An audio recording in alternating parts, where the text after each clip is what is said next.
Dobrý den, zdravím vás u dalšího videa tady z prodejny Petrako. V tomto videu se podíváme, jak čistit automatické kávovary Jura. Máme zde nejprodávanější domácí kávovar E8, kancelářský kávovar BE8 a velkokapacitní model X8.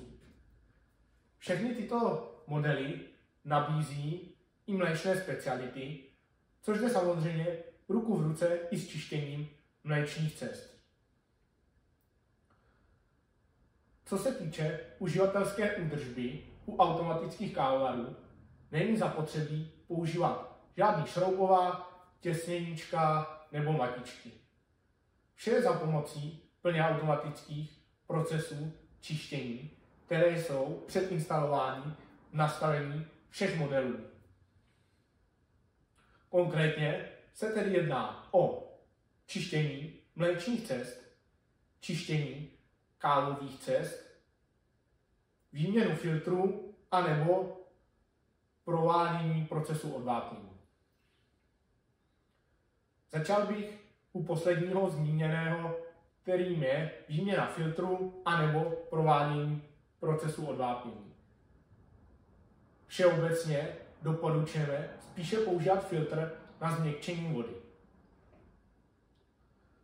Pokud budeme používat filtr na změkčení vody, všechny modely si nám zahlásí o výměnu tohoto filtru.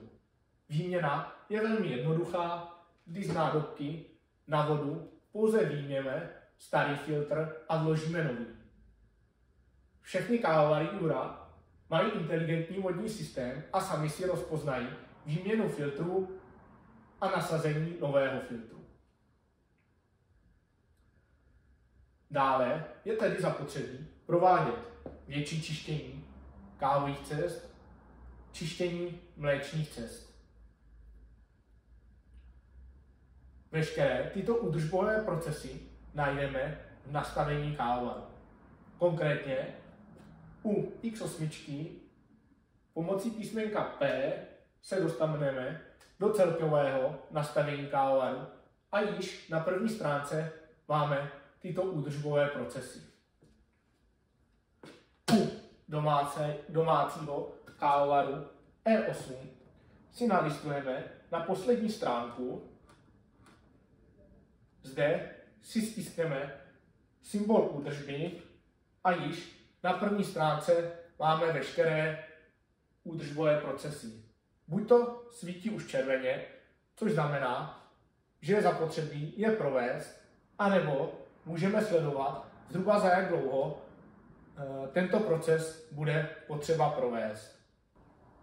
Jak konkrétně postupovat u jednotlivých procesů, ať už jde o čištění mléčných cest, anebo o čištění kávových cest, po případě odvápnění, se dozvíte v jednom z našich dalších videí. Každopádně veškeré údržbové prostředky jsou k dostání na našem e-shopu petrako.cz.